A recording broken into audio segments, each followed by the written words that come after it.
Hey guys, it's Christian, your Vancouver realtor, and the topic for today's video is a scapegoat for high home prices.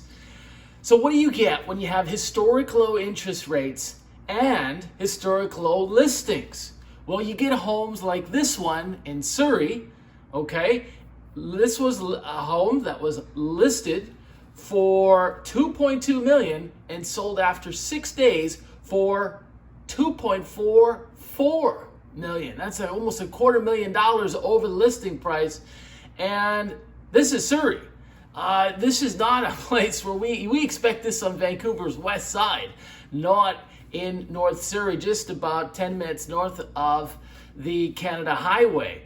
So we have to ask ourselves some serious questions here, like what is going on? What is really producing these high home prices? And if you ask a local Vancouverite what causes these types of home prices, a lot of people will answer that they believe it's foreign buyers and that the foreign buyers are the scapegoat. But is that really the case? And I think if we peel back the layers of the onion here, you will find that there's multiple factors going on. It's not just foreign buyers. And in fact, there was this headline that came out a couple of days ago, and it pretty much hit it on the head. And you can see it on your screen. And very simply, it's saying that foreign buyers are not to blame. Okay? And actually, when we look at the numbers, that's true. That is very much true. See, if I asked you a question, what percentage of homes are bought by foreign buyers? You'd probably be surprised to learn it's actually only 6 homes out of 1,000. The other 994 homes are bought by people like you and me. That's Canadians, that's permanent residents, and it's just not foreign buyers. What happens is foreign buyers are an easy group to target and to lay blame on because it's just one group, it's them, it's not us. And I think it's just kind of human nature where we want to arrive at an answer really quickly in our heads. And so that was the narrative in 2016. Here locally in the greater Vancouver area, it was also the narrative in the media, right? All about foreign buyers. At that time, the provincial government here was led by Christy Clark and the Liberals. They brought in this whopping 15% foreign buyer tax. And while that did cool things down, things soon picked back up again. Of course, at the time, the other culprit was money laundering. That was the other talk of the town, right? And all the foreign buyers were money laundering, or at least it seemed the narrative seemed to suggest that many of them were anyway. So let's move along. Now the year after that, 2017, that's the first year that we have the tax, and foreign buyers bought 40 out of every 1,000 homes. Oh, that's still quite a bit. And these were foreign buyers who were not yet permanent residents, mostly. And at that time, we still had a lot of easy money through loans. CIBC was well known for their no-income loan program, where all you needed was 35% down, and you could get a loan to buy a house. A lot of the banks are more stringent, and they require Canadian income, or at least showing some kind of income, even if it's in the United States or somewhere else. So they're not as easy on that now.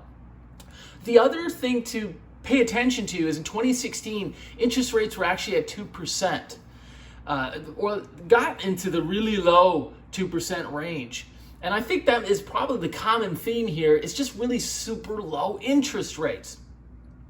Fast forward, by 2019, foreign buyers bought just 14 of 1,000 homes.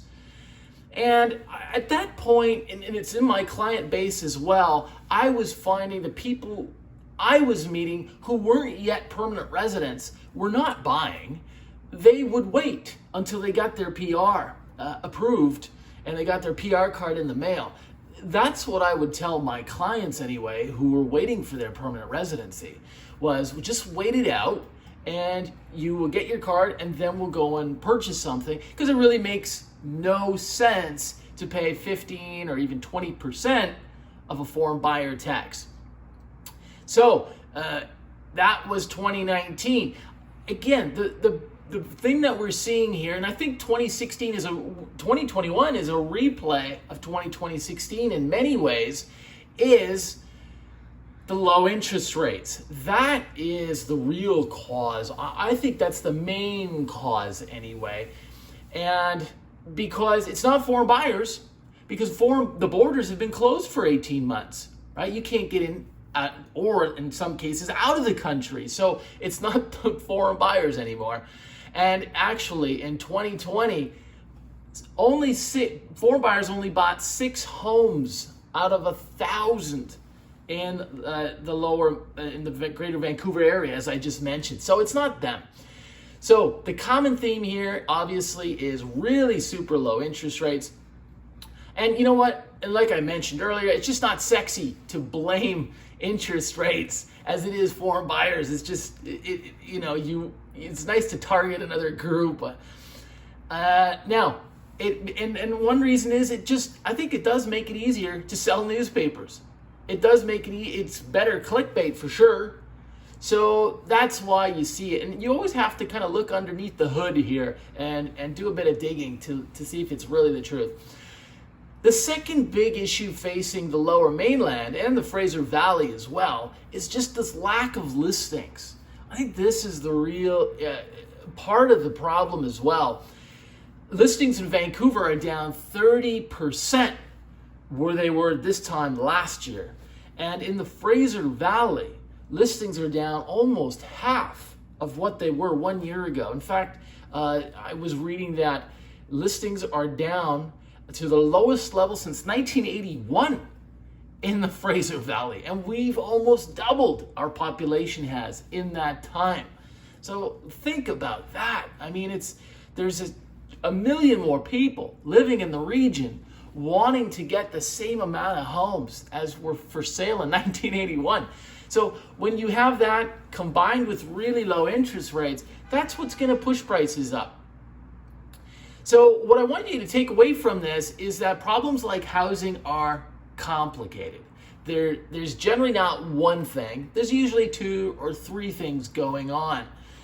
And we just have to be very aware of that. We've got to do our reading, and our reading sharpens our thinking on this topic. And also, I think just watching videos like this one, having discussions like this with people who may follow the industry will help your understanding, especially if you're wondering what's causing prices to go up.